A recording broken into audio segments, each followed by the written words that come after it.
If everybody is on the same page on everything, then start getting to know each other. You might feel pressure from either side saying, hey, this is gonna feel just like a transaction if you're not trying to get to know me first. No, it's because everything needs to be the way that it needs to be. Otherwise, you both are gonna be wasting your time.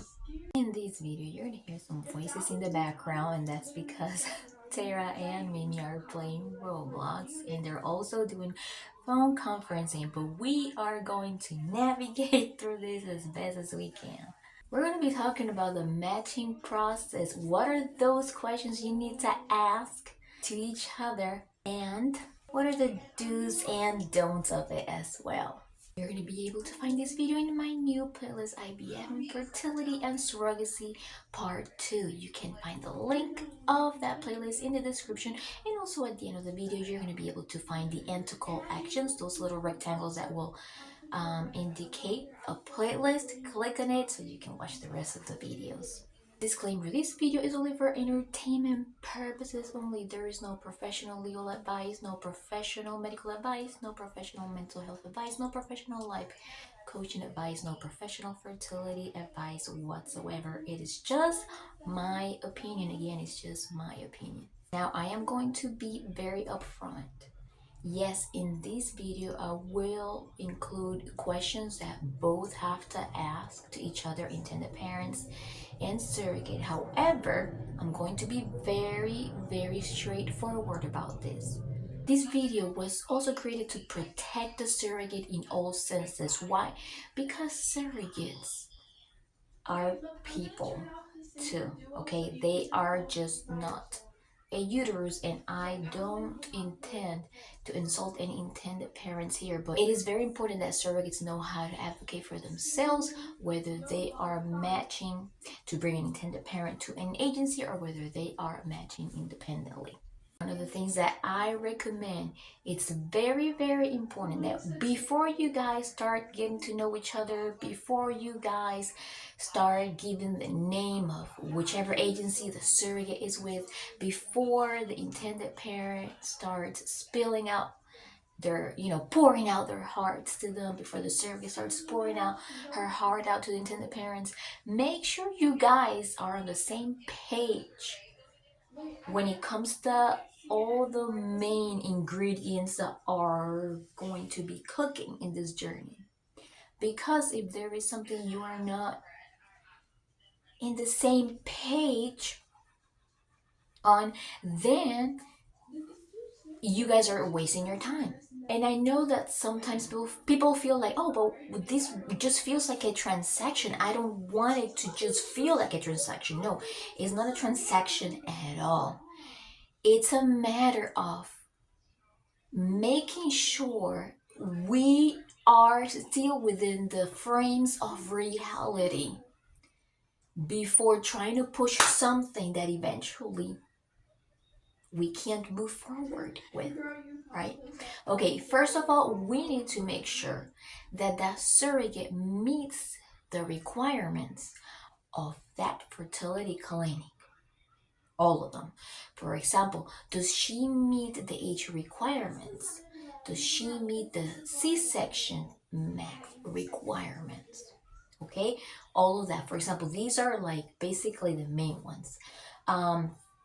For example, if that surrogate that you would like to reach out to maxes out to age for the requirements, so you can hear Tara in the background. If she messes them out, the intended parents are welcome to inquire about signing a waiver, especially if that surrogate has a 0 complications history, and especially knowing that she still meets the guidelines for the American Society of Reproductive Medicine. If she's up to 45 years old, she still meets the guidelines for the American Society of Reproductive Medicine. So it's not like the intended parent wants to push it, they're just going to inquire, hey, do you think that I could, they ask the RA, do you think that I could sign a waiver since this surrogate has a zero complications history, all deliveries well natural, full term, and she still meets the ASRM guidelines. Can I do that? They ask. You can ask that to your RA.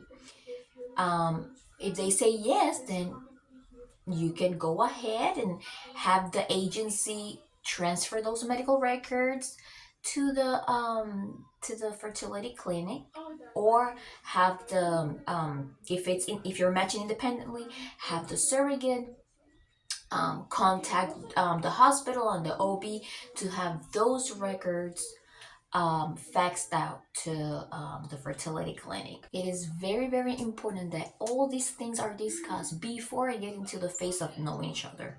Why? Because you could end up knowing each other for weeks, maybe for months. And then when it comes to getting to these hard parts, it doesn't work out. And then what? It ends up with broken hearts. And I am not telling you what I am telling you is what it is, but I am an experienced surrogate and I am in the field, so I know what I am talking about. Now, you can opt.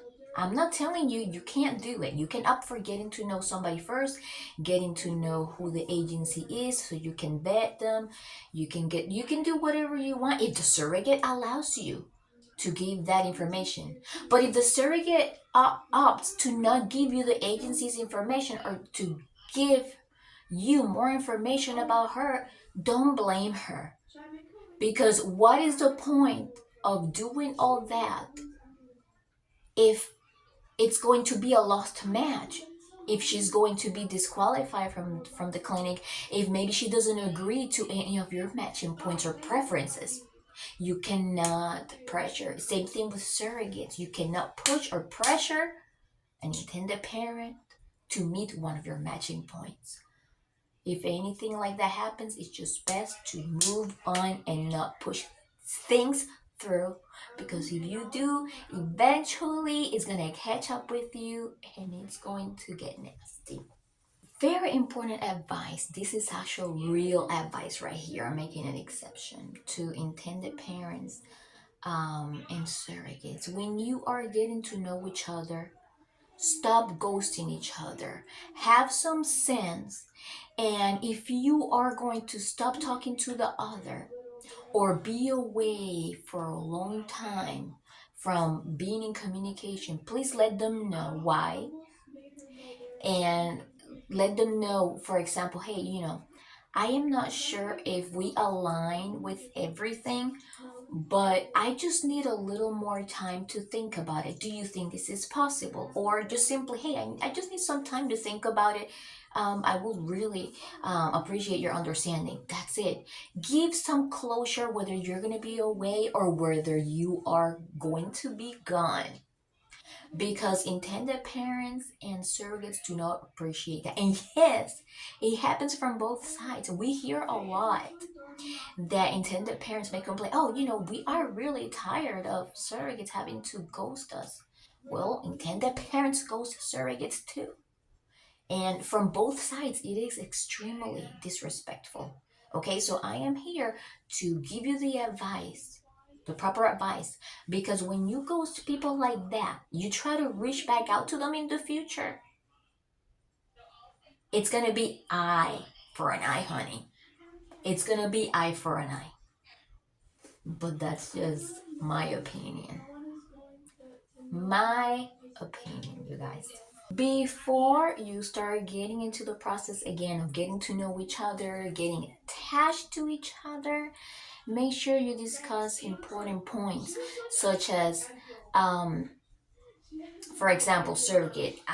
You have to ask the intended parent, and intended parent asks to the surrogate, what are your views on termination? Some people, whether they're intended parents or surrogates, do not believe in termination whatsoever, maybe because they have very strong Christian values. So you have to make sure that you ask about that. There are also some exceptions when it comes to termination that sometimes surrogates and intended parents have to talk about. Sometimes surrogates will not terminate if the baby has been detected with Down syndrome, and sometimes this is a subject that intended parents have a strong opinion about. Sometimes they believe, for example, if the baby has Down syndrome, then they would want the pregnancy to be terminated. There are some instances where it's like, well, for example, if there is a very strong limitation of life quality that could be extremely detrimental, then in that case, then they would do termination. All those things have to be discussed before getting into the phase again of, oh, hey, who is your agency so I can vet it. Let's get to know each other first and see if we connect. No, that's my opinion.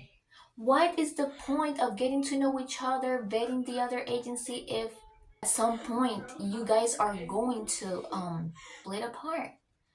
Make sure these points are well covered before there is a connection.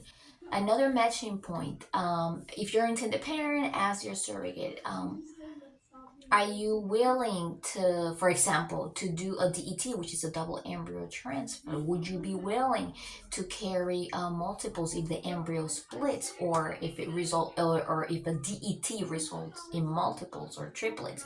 Would you allow to be up for discussion if it results to triplets, whether we should seek a reduction from order from the reproductive endocrinologist or not? All those things need to be discussed. Things about what type of relationship would you want throughout the journey. And I'm going to tell something very important about that.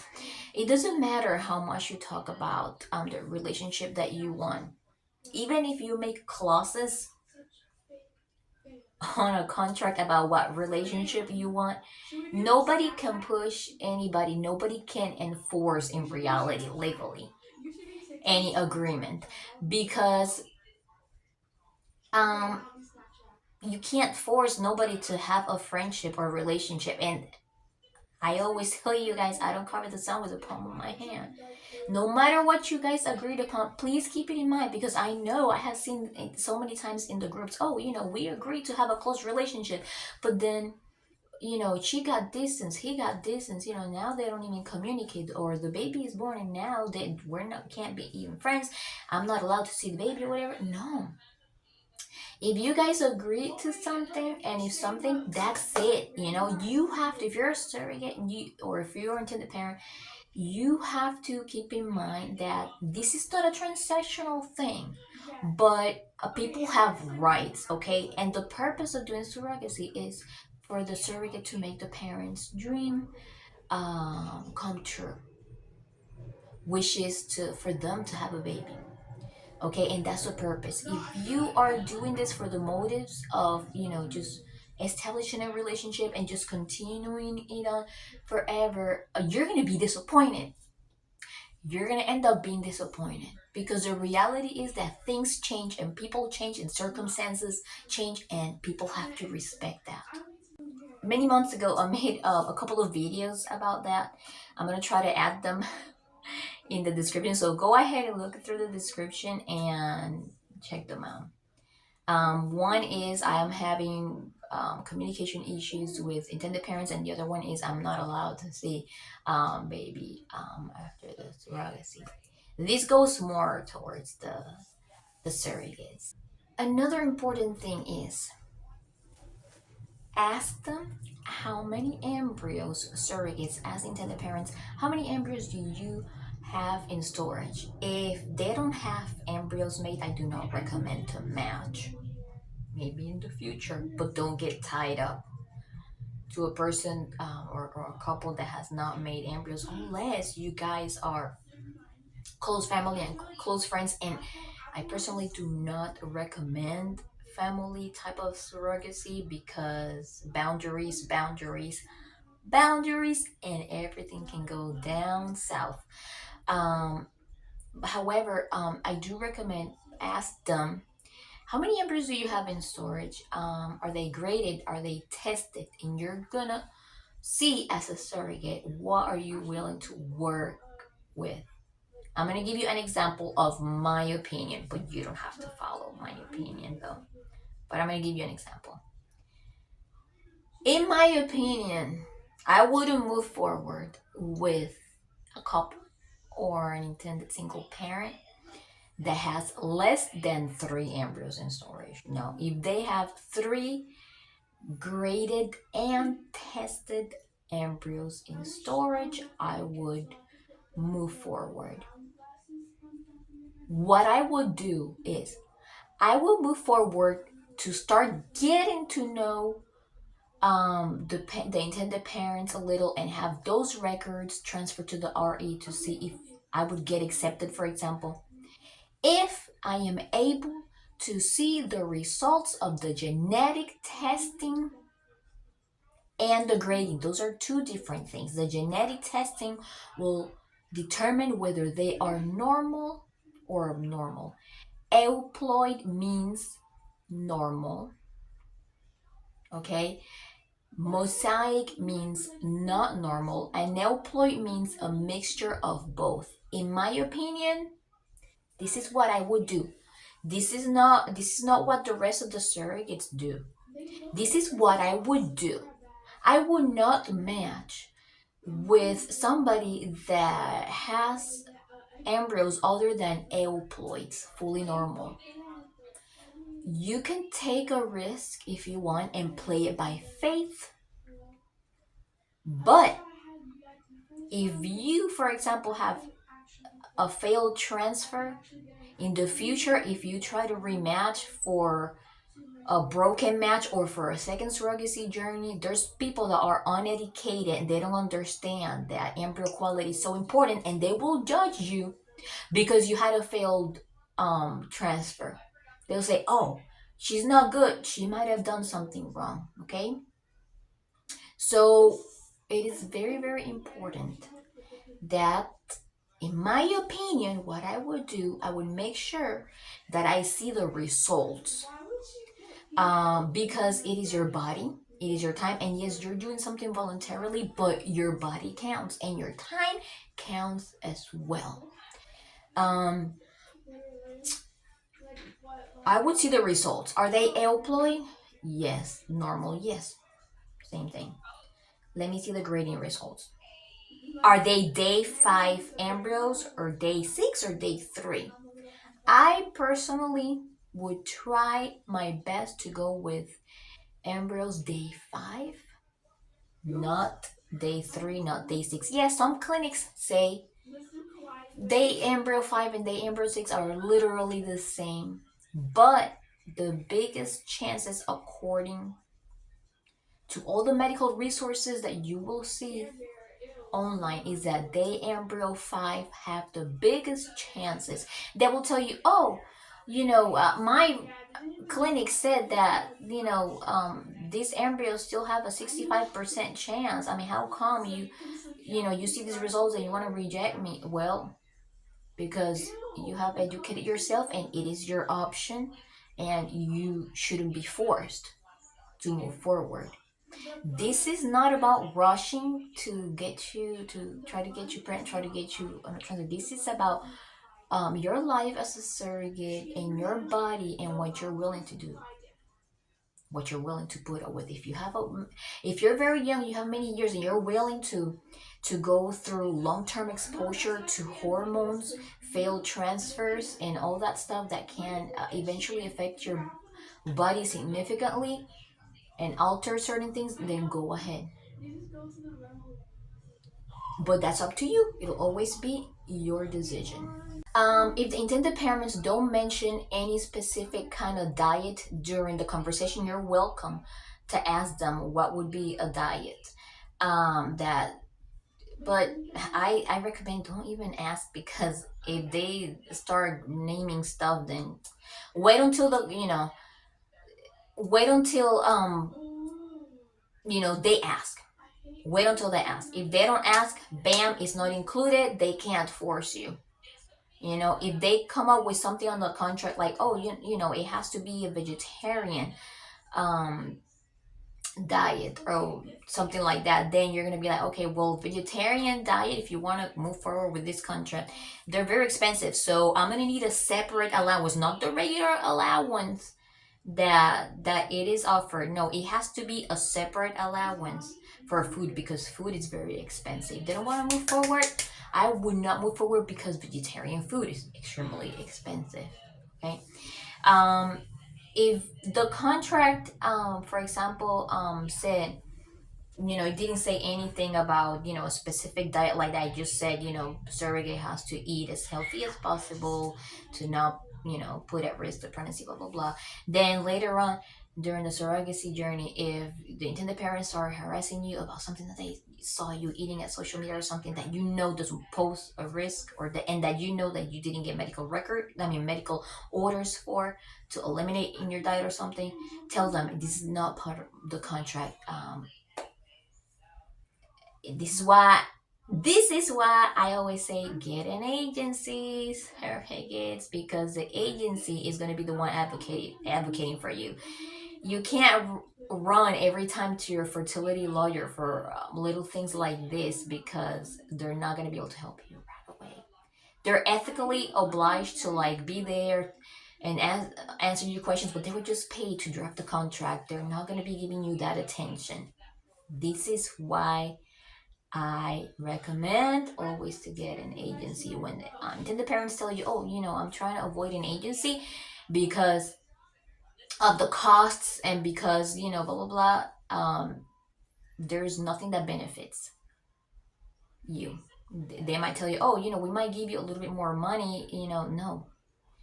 Agencies, they charge a different amounts of money. Let them advocate for you. I wouldn't go without. Surrogates and intended parents ask each other, are you in a good place in life right now? Is there anything that may pose a time hold in this process? I recommend both parties are fully ready and are not facing any kind of losses. Make sure, because if you don't make sure of these things, then they try to put you on a time hold. If they try to put you on a time hold during the contract phase, you have the right to ask for a time hold fee for your contract, and you have the right to amend the contract too. If after the contract something happens that they're like pushing things, I say, tell your virtual lawyer, we need to amend this contract, we need to make this change, and you ask for a certain hold fee. Yep. You may want to ask them also before officially matching, what would be the traveling restrictions for you. You ask the intended parents. Universally speaking, usually they will say no traveling after well, let's say 34 weeks gestational. That would be 36 weeks gestational. I'm sorry, 36 weeks for a regular pregnancy. um that's exactly what the airlines allow to do, but there are some intended parents that will say way before that. If they say something like 32 weeks gestational, that is regular pregnancy. 34 weeks, and the reason why I say gestational is because it counts from the embryo transfer. Okay. That would be in other terms like after ovulation, conception, blah blah blah, if it was the other way around. So let's say, for example, well, you have to ask them what would be the travel and transit restrictions that you would be asking in the contract. If they say 36 weeks, regular pregnancy, 34 weeks gestational, that is super reasonable. If they say maybe a little bit less, like 32 weeks gestational, 34 weeks, yeah. But anything like 28 weeks, I wouldn't accept, because that's just way too restrictive, ridiculous. Yeah.